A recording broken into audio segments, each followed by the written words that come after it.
Have you always wanted to start your own business? Do you have an innovative idea or an invention, but just don't know how to turn it into a company? Are you already in business and need some help growing? The BRF's Entrepreneurial Accelerator program can help. At EAP, we work alongside you, helping you with things like financial modeling, funding strategy, pitch preparation, and marketing strategy. So what are you waiting for? Go to eapla.com today and set up a time to talk with our team. Let EAP help you launch or grow your business in North Louisiana today. All right, welcome back, Season 5 of On the Cusp from here at Intertech One.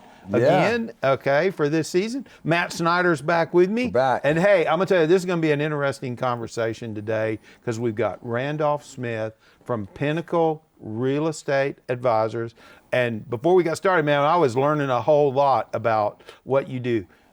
Tell us your entrepreneurial story.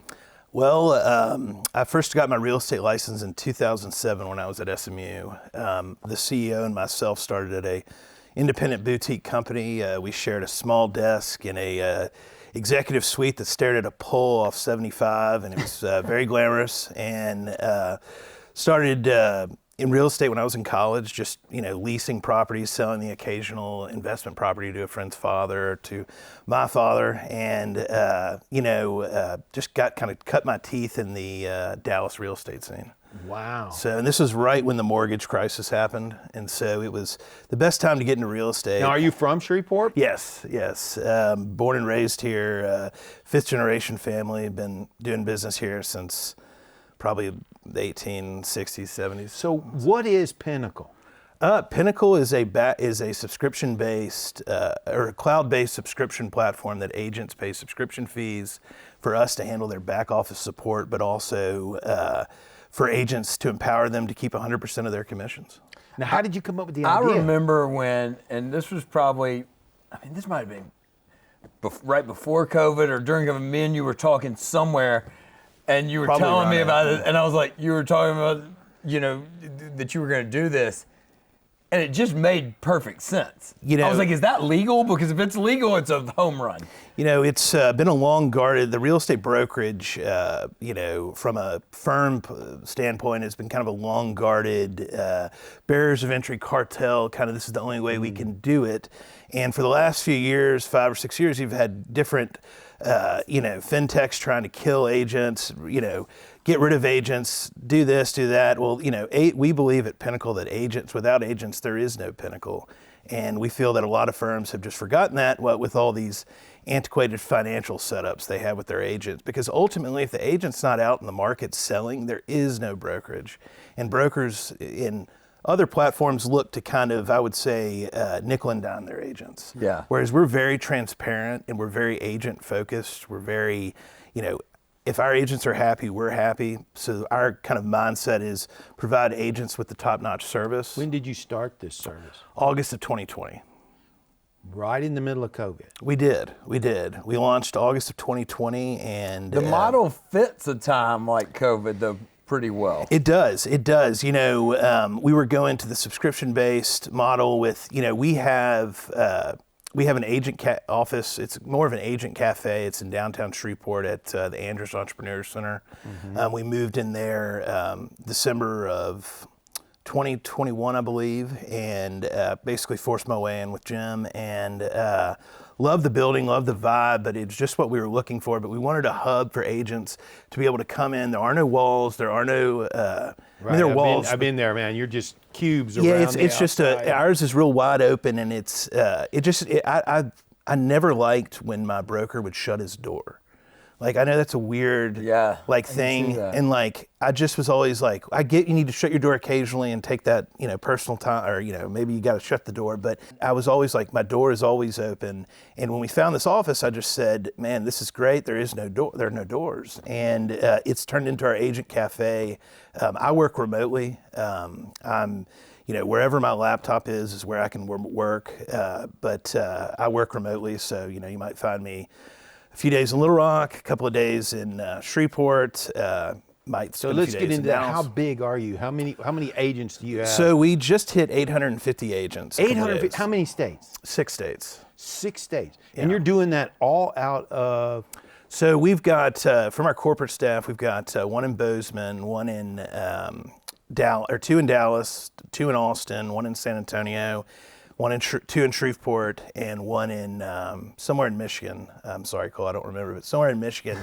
Wow. And- Here's the CEO, and he someplace in Michigan. Well, Cole, originally I loved Cole, but I thought Cole was going to be in Austin. But now he's in Michigan, happily married. But we started it, like you said, in August of 2020. And, what's fed in, we allow our agents, so, when you keep 100% of your commission, that allows the agent to really act as the business owner. In our real estate classes, they're constantly saying, like, use your sphere of influence. You're an independent contractor. You can make your own hours. You can do this. Well, it doesn't make any sense to pay these insane franchise fees to these, corporations from Austin, from New Jersey, from California, Right. when business is created here in Shreveport, Bossier, in the markets we're in. So what does an agent pay you? What's your subscription model? So we have 2 different subscription models at Pinnacle for the agents. We've got our White Label Pro, which is the $250 a month, our premier plan, which agents pay $250 a month. That's it.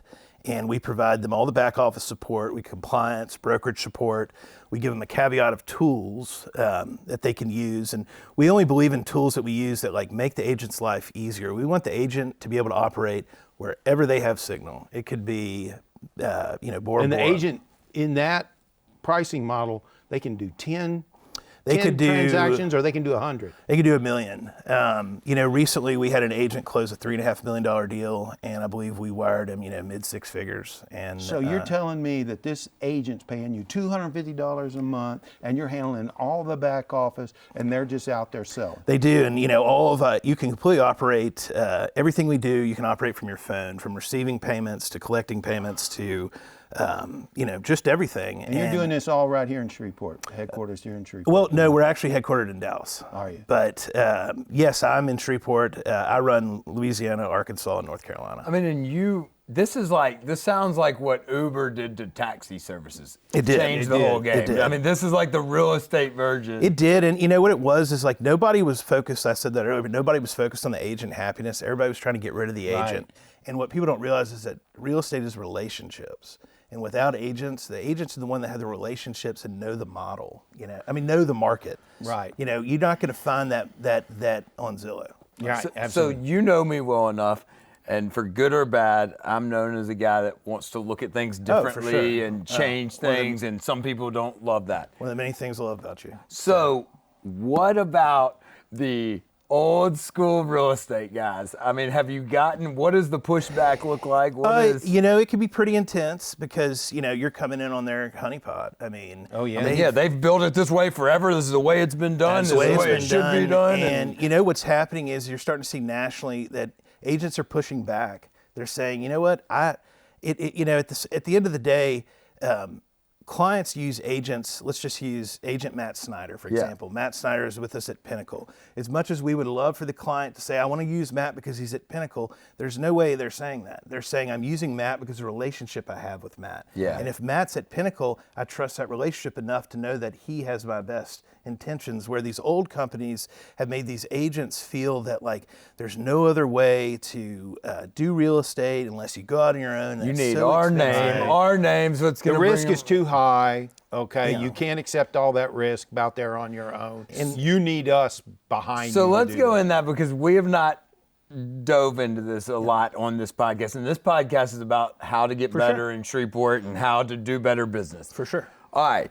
You and I have this in common. We are doing something that is different from the old way. Definitely. How do we force that without getting, for lack of a better word, canceled? How do we get Shreveport better at that? 'Cause we need new ideas here. We do, and although I do feel extremely bullish about Shreveport right now, I think we've got a lot of great people working towards Shreveport. And Yeah. I think it starts with an attitude standpoint. I think, people just need to, I found over the years, it's easy out to take a shot at Shreveport. Yes, when always. People, that's the first thing they do is take the negative shot, and that kills us. Because that's all that percolates to the top of your Google search. And nothing drives me more. I mean, I'm an optimist to a fault. I could probably see positivity in a lot of things that most people can't. But nothing gets my blood boiling more than people that take shots at their hometown, especially when they don't live here. Because I'm going to put my money where my mouth is, and I'm going to live here. I'm going to be here my whole life doing business, even if it's in real estate or not. And people need to commit to Shreveport. Shreveport is an amazing place to live. I've lived in Dallas. I've lived in Charleston. I've lived a summer out in New Mexico. There's nothing like Shreveport. I firmly believe that. And, the times that I'm in these other markets, they're great, but, it's the personal, the coffee shops, how do I see it? I see it, people like you, people like me, and others that are taking chances. Like, you've got to, unless you buck the old guard, you're never going to change anything. And if you sit back on your thumbs and just say, I'm moving to Dallas, or I'm moving to Houston, and, that's fine, but, Shreveport's got plenty of opportunity. And I laugh sometimes when I come across entrepreneurs that say Shreveport has no opportunity. I'm like, is your head in yeah. I understand. It's the same thing. Like people will get so excited about, and I'm not knocking this. Let me just start by I'm not knocking it, but people will get so excited about we're getting this new factory to come to Shreveport, 100 jobs. For sure. I'm excited about that too. That's great. But to me, create a new way to do real estate for the world is whole lot more exciting than... You're basically supporting 850 agents across the country right now. And you're changing the way the world works. Changing business. Well, and I think sometimes Shreveport kind of waits to see how things shake out in other cities instead of maybe... Unfortunately, that's not the way to get ahead. No, it's not. But I truly feel like I'm a big, I use the word minutia, momentum. I feel like our minutia and momentum, especially in downtown, here, in other parts of the city, is just strong. And I think it's only going to increase. We'll talk about, since you run, the practice for Louisiana, okay, where do you see the hot spots of real estate right now? Caddo, Bossier, Webster, DeSoto, in our area. Where do you see those? Of course, North Bossier is always strong, as well as you've got South Shreveport that's strong. But in general, it's all been strong. We've had a supply and demand issue. But where do I see I've been saying this for a while, North Shreveport. North Shreveport in the Blanchard, Belcher, Gillum, Dixie, that whole area. Once 49 is finished, you've got all new retail, good schools, complete highway transportation, rural development loans, new construction. Right. There's just a lot of things and I think what COVID did to people with real estate is it made them think more about, I think just being near the hustle and bustle. People wanted to get away and kind of have, more I said that to someone in Plain Dealing the other day with the sawmill going out there and 150 jobs. People want to be close to their work. They do. Out there, and it's cheap. They do. Okay. They do. And they're going to want to buy real estate or build out there close to that. That, and I think with that, as well as the crime levels low, there's just a lot of things that I think the next, big growth I see happening is North Shreveport. I really do. That is impressive. Because I'll tell you where Matt and I struggle a lot. A river runs through Shreveport Bossier. It does not divide it. No. And we need to think about things from that perspective because it's okay if it grows in North Bossier. Oh, completely fine. And it's okay if it grows in we're North a region. DeSoto. It's a region. We're a team. Okay, for that's sure. right. Well, and that's the way we have to look at if you're a culture guy like me and you want better concerts, better festivals, better sports teams, I don't care where the people live that are going to go to it. Give me a 30-minute drive in any direction to a new sports facility, and I'm all in. I want better culture. I want our culture to be able to keep up with places like Dallas and compete that, hey, in Dallas, yeah, they've got everything, but it might take me 45 minutes in traffic to get there. True. You know. True. What Yeah. most people don't realize about Dallas is up until, the late 80s, there was no culture in Dallas, and you would find in books, and people probably would argue later that culture came, but you would find in I'll books, argue there's still no culture. well, I mean, like, don't know there's a about culture of that. being rich and driving Lamborghinis to dinner. Sounds like you might be in that one zip code of the concrete jungle, but you would see I would listen to books where you would hear about people being transferred to New York to the Dallas office, and they'd say, "Oh my God, there's no culture, there's no museums, there's none of that." Well, now you've got the Perot Museum, Yeah. you've got Yeah. the Bush Library, good point. you've got the See, Children's you're Museum. talking to my point. Matt won't like this, but I say you bring the jobs, you'll get everything like that. Okay, and Dallas is a good example of where that is. You start bringing it, and all the culture will come. I think we're in a unique position, though. You think about it. We have a strong culture. Now we don't have the New Orleans culture. Okay, But argue that's fine, But we don't do need the have New our Orleans own. culture. We need a culture. We need our culture. yeah, okay? whatever that is. Yeah. Yeah, and I think, but overall, I think the jobs they're necessary. These big job announcements are necessary pillars for the new cultural. Yeah. I mean, because without the people, there is no culture. And I get excited about those too, but I also get really excited hearing different businesses. Like, I don't know if y'all have had Bishop on. Yeah, we have. We have. Love They're Bishop. I mean, that's awesome, just yeah. I love thinking out I of the box. love that kind of stuff. I want something like Bishop I want to be writing about Agreed. in 10 years. Can you believe Pinnacle was, Right. co-brand started in Shreveport? Can you believe Bishop knee braces started in Andres? Yeah, I mean, that's it's exciting. those are the type of businesses that get me excited as well. And I've always been someone that's wanted to think outside the box. Like if someone says we do it this way, and I'm like, well, is it illegal to do it another way? They're like, no, but no one's ever tried it. And you're like, Yeah. well, let's do it. Yeah, and, I like that. I think without people doing that, then there is no creation of culture. There is no. I mean, you just got to be constantly changing. So that. what's next for Pinnacle? We're going to continue to grow so we're in 6 states, and I didn't mention we have another plan. You pay $500 a year, and then you pay just per transaction. So, and I want to say our transaction fees are beyond reasonable, but we also have a third part of our company that we offer in certain states. It allows us to sponsor multiple brokerages. And so we are the back office support on a lot of these teams, like I was telling you, that say want to be like the Matt Snyder team. They want to have their own brokerage. They want to have their own tax issues, EIN, everything. We come in, we offer the support from the real estate perspective. We'll offer them the back office, but they're out. They can go brand however they want. And in that model, they pay us $225 a month for the lead agent, and then $125 a month after that. And Are you still the broker there? Yes. Or, Okay. so if you were to look, you would see, in the states that we allow it, Louisiana, North Carolina, Florida, California, and Texas, you would see one of our brokers' names on there. And, we make sure you're compliant, all the stuff that takes away from what really brings in the business, which is sales.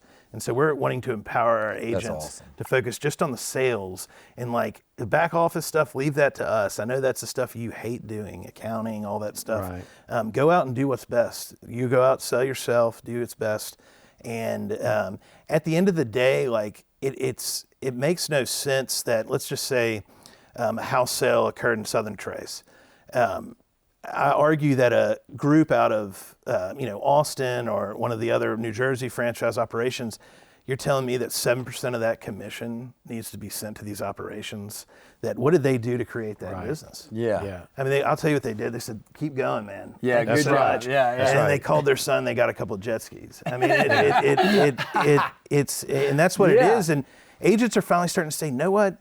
I don't come to this office, and when I Right. do, I come for about 20 minutes." And Or some meeting. and we allow agents, if they want to get their own offices, they can. And in our system, they save so much money that if they want to if they want to make that executive decision in their business, then by all means, go out and get an office. I love that you looked at it, and you are a broker, and you looked at it and said, I'm going to take less on these deals to grow to something big. So if you look, That's epic. If you look nationally at just financially at these different real estate models, the traditional model that's Coldwell Banker, Better Homes and Gardens, Century 21, Long and Foster, and I believe one other is owned by a company called Anywhere. They've been Reology before, and you've probably heard of all these names, and I think I could be butchering it, but I want to say they have north of about 250,000 agents. They have a market cap of probably like 700 million. You go look at EXP, who's a subscription-based, cloud-based model. Now it's different than us. They have 90,000 agents, and I want to say their market cap's at about 2 billion.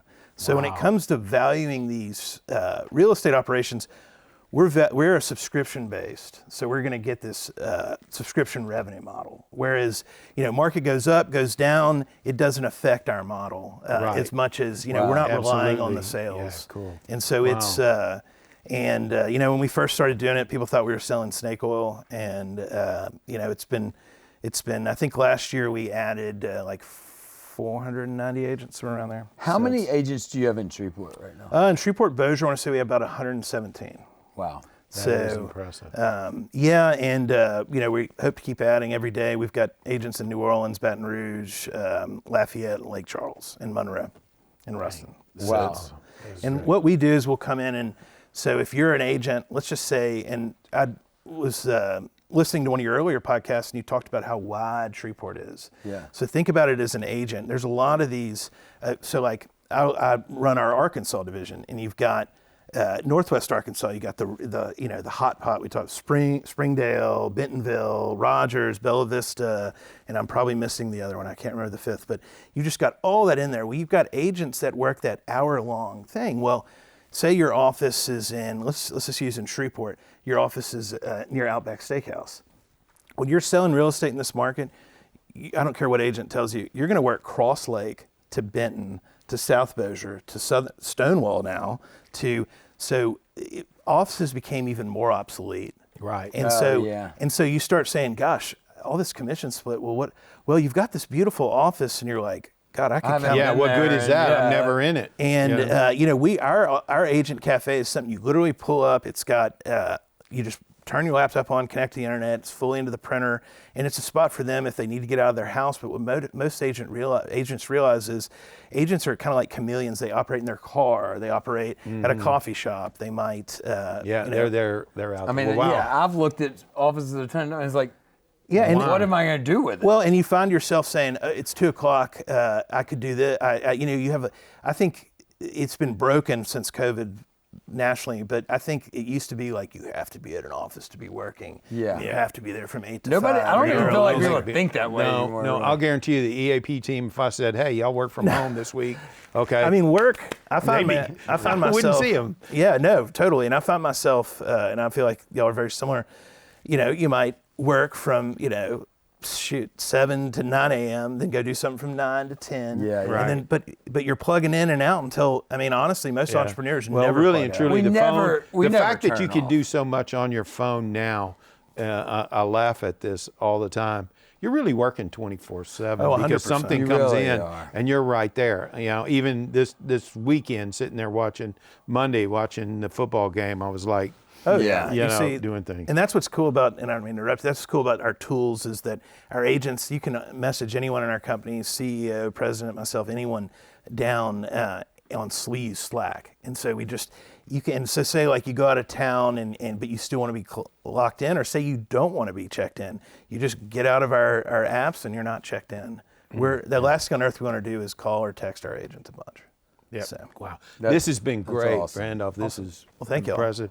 Thank you. Keep doing what you're doing. And we're glad you're in the Andrus Center there. Well, we appreciate y'all, and I enjoy your podcast. I text Matt a lot. It's awesome. Keep up the great work. Thank you. man. Awesome. Thanks, guys.